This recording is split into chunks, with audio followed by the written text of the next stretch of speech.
Assalamualaikum warahmatullahi wabarakatuh. Selamat pagi anak-anak Bunda. Kita lanjut lagi ya. Tadi kita udah belajar tentang PPKN. Hari ini kita lanjut tentang pembelajaran ISPDP. Ada dua materi yang akan Bunda bahas kali ini. Yang pertama itu adalah Bunda akan menjelaskan pengertian dari komik, terus juga ciri-ciri komik itu apa saja, ya. Terus juga kita akan belajar tentang bentuk komik yang sederhana. Next, kita tahu dulu apa itu arti komik. Kalau komik di sini artinya bercerita bergambar. Jadi cerita itu berbentuk gambar, nah ya.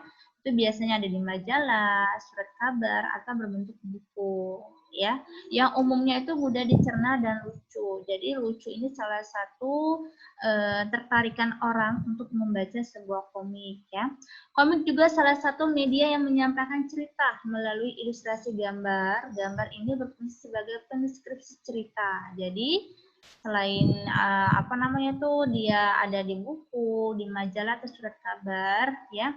Cerita yang ada di dalam komik itu sangat penting ya anak-anak ya, apalagi dia dikaitkan dengan sebuah gambar yang menarik. Oke, ciri-ciri komik itu di sini ada 5. Yang pertama adalah bahasa yang digunakan dalam komik itu berbentuk bahasa percakapan. Terus juga penggambaran watak dalam komik itu harus dibuat secara sederhana ya, agar pembaca itu mudah memahami isi cerita dan menangkap pesan yang akan disampaikan dalam cerita. Disertai dengan humor sehingga menarik pembacanya. Jadi humor juga perlu ya di dalam sebuah komik. Gambar dan teksnya itu profesional sehingga membuat pembaca komik seakan-akan terlibat dan berperan langsung di dalam cerita. Jadi perlu ya, gambar dan teks itu harus menyambung, terus juga seolah-olah kita berperan dalam cerita di dalam komik. Terus juga teks atau kata-kata itu biasanya disajikan dalam gelembung-gelembung. Biasanya gelembung-gelembung itu yang diisi dengan sebuah cerita.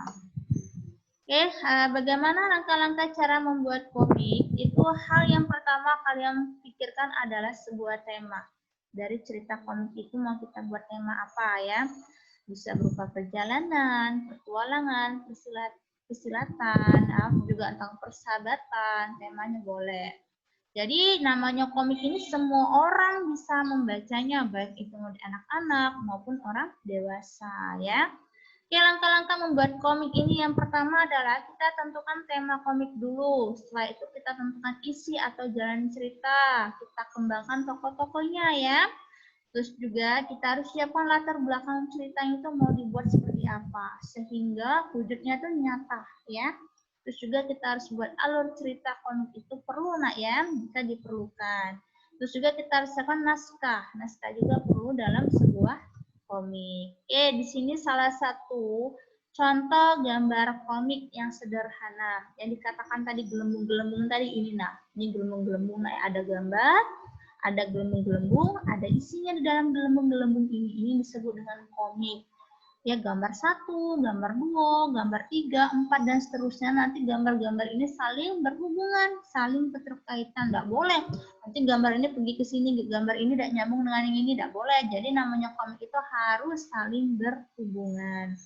Oke, itu saja materi Bunda pada siang hari ini. Bunda ucapkan terima kasih pada anak Bunda. Bunda tutup pembelajaran kita pada siang hari ini dengan mengucapkan wassalamualaikum warahmatullahi wabarakatuh.